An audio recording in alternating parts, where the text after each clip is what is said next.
2 Chronicles chapter 17 through 18. Then Jehoshaphat, Asa's son, became the next king. He strengthened Judah to stand against any attack from Israel. He stationed troops in all the fortified towns of Judah, and he assigned additional garrisons to the land of Judah and to the towns of Ephraim that his father Asa had captured. The Lord was with Jehoshaphat because he followed the example of his father's early years and did not worship the images of Baal. He sought his father's God and obeyed his commands instead of following the evil practices of the kingdom of Israel.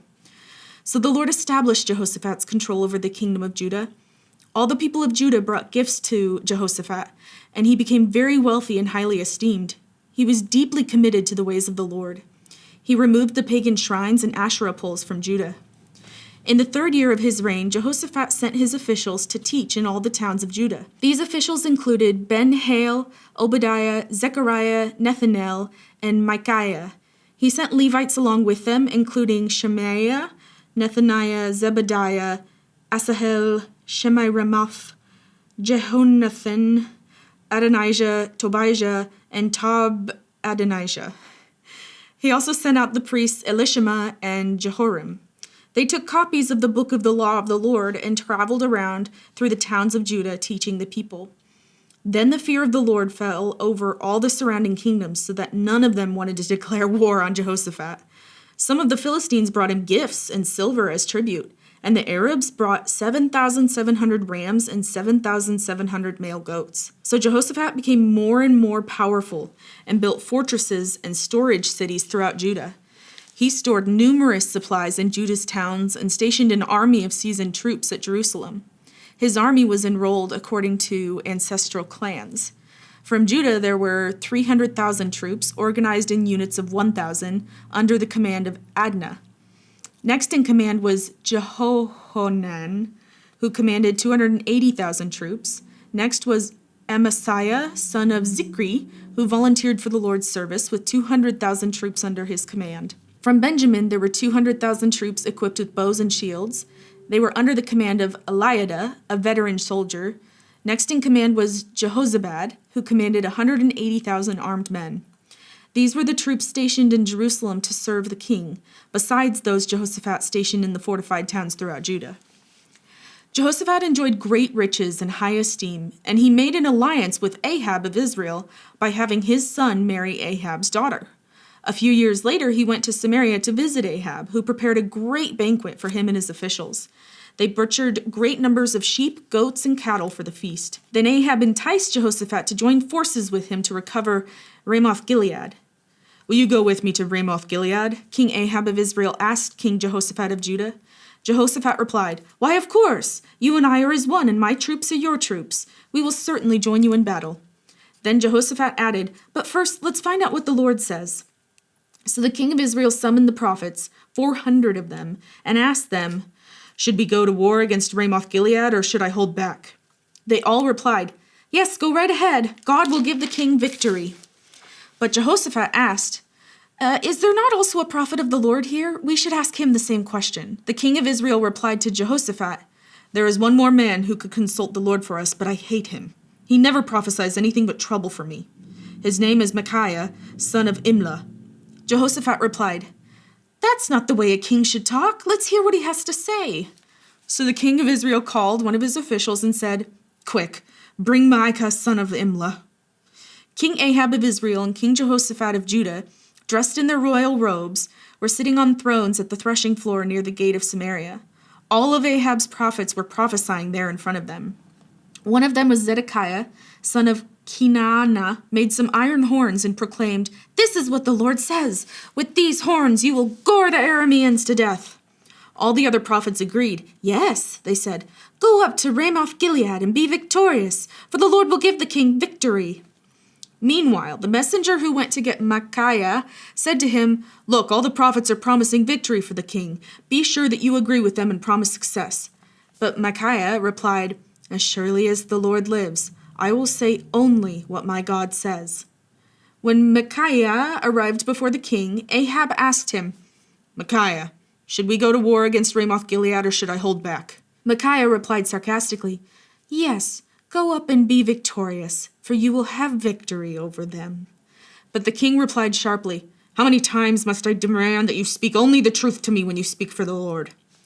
Then Micaiah told him, "In a vision I saw all Israel scattered on the mountains, like sheep without a shepherd. And the Lord said, 'Their master has been killed. Send them home in peace.'"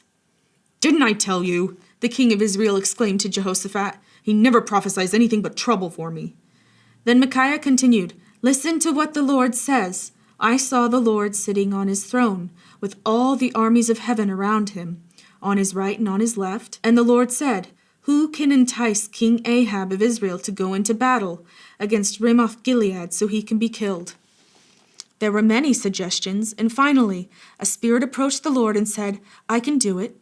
"How will you do this?" the Lord asked, and the spirit replied, "I will go out and inspire all of Ahab's prophets to speak lies." "You will succeed," said the Lord. "Go ahead and do it." So you see, the Lord has put a lying spirit in the mouths of your prophets, for the Lord has pronounced your doom. Then Zedekiah, son of Kenaanah, walked up to Micaiah and slapped him across the face. "Since when did the Spirit of the Lord leave me to speak to you?" he demanded. And Micaiah replied, "You will find out soon enough when you are trying to hide in some secret room." "Arrest him," the king of Israel ordered. "Take him back to Ammon, the governor of the city, and to my son Joash. Give them this order from the king. Put this man in prison and feed him nothing but bread and water until I return safely from the battle." But Micaiah replied, "If you return safely, it will mean that the Lord has not spoken through me." Then he added to those standing around, "Everyone mark my words." So King Ahab of Israel and King Jehoshaphat of Judah led their armies against Ramoth-Gilead. The king of Israel said to Jehoshaphat, "As we go into battle, I will disguise myself so no one will recognize me, but you wear your royal robes." So the king of Israel disguised himself, and they went into battle. Meanwhile, the king of Aram had issued these orders to his chariot commanders: "Attack only the king of Israel. Don't bother with anyone else." So when the Aramean chariot commanders saw Jehoshaphat in his royal robes, they went after him. "There's the king of Israel," they shouted. But Jehoshaphat called out, and the Lord saved him. God helped him by turning the attackers away from him. As soon as the chariot commanders realized he was not the king of Israel, they stopped chasing him. An Aramean soldier, however, randomly shot an arrow at the Israelite troops and hit the king of Israel between the joints of his armor. "Turn the horses and get me out of here," Ahab groaned to the driver of the chariot. "I'm badly wounded." The battle raged all that day, and the king of Israel propped himself up in his chariot facing the Arameans. In the evening, just as the sun was setting, he died. Romans 9:22 to 10:13. In the same way, even though God has the right to show his anger and his power, he is very patient with those on whom his anger falls, who are destined for destruction. He does this to make the riches of his glory shine even brighter on those to whom he shows mercy, who were prepared in advance for glory. And we are among those whom he selected, both from the Jews and from the Gentiles. Concerning the Gentiles, God says in the prophecy of Hosea, "Those who were not my people, I will now call my people, and I will love those whom I did not love before." And then at the place where they were told, "You are not my people," they will be called children of the living God. And concerning Israel, Isaiah the prophet cried out, "Though the people of Israel are as numerous as the sand of the seashore, only a remnant will be saved. For the Lord will carry out his sentence upon the earth quickly and with finality." And Isaiah said the same thing in another place. "If the Lord of heaven's armies had not spared a few of our children, we would have been wiped out like Sodom, destroyed like Gomorrah." What does all this mean? Even though the Gentiles were not trying to follow God's standards, they were made right with God. And it was by faith that this took place. But the people of Israel, who tried so hard to get right with God by keeping the law, never succeeded. Why not? Because they were trying to get right with God by keeping the law instead of by trusting in him. They stumbled over the great rock in their path. God warned them of this in the scriptures when he said, "I am placing a stone in Jerusalem that makes people stumble, a rock that makes them fall. But anyone who trusts in him will never be disgraced." Dear brothers and sisters, the longing of my heart and my prayer to God is for the people of Israel to be saved. I know what enthusiasm they have for God, but it is misdirected zeal. For they don't understand God's way of making people right with himself. Refusing to accept God's way, they cling to their own way of getting right with God by trying to keep the law. For Christ has already accomplished the purpose for which the law was given. As a result, all who believe in him are made right with God. For Moses writes that the law's way of making a person right with God requires obedience to all of its commands. But faith's way of getting right with God says, don't say in your heart, who will go up to heaven to bring Christ down to earth? And don't say, who will go down to the place of the dead to bring Christ back to life? In fact, it says, the message is very close at hand. It is on your lips and in your heart. And that message is the very message about faith that we preach. If you openly declare that Jesus is Lord and believe in your heart that God raised him from the dead, you will be saved. For it is by believing in your heart that you are made right with God. And it is by openly declaring your faith that you are saved. As the scriptures tell us, anyone who trusts in him will never be disgraced. Jew and Gentile are the same in this respect. They have the same Lord who gives generously to all who call on him.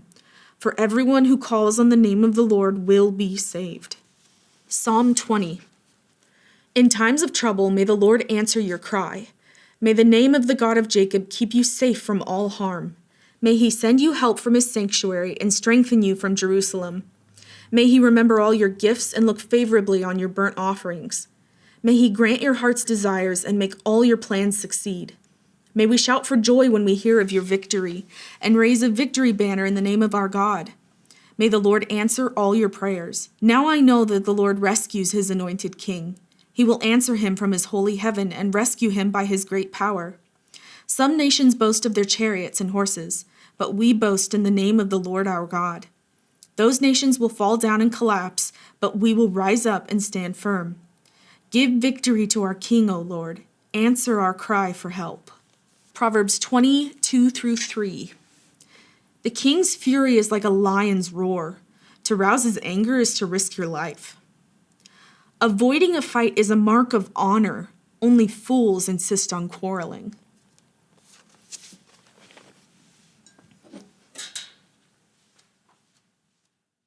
I wonder why Jehoshaphat went along with it. I mean, he was like, we need to talk to a prophet of the Lord. And then the prophet of the Lord is like, oh, I guess he did say it was God's will for that to happen. So, okay, that makes more sense. So he's going along with it because he heard that it was God's will. That makes me feel better. I was like, did he just decide like, well, I heard what he said, but I'm not going to do it. But the guy said it was God's will.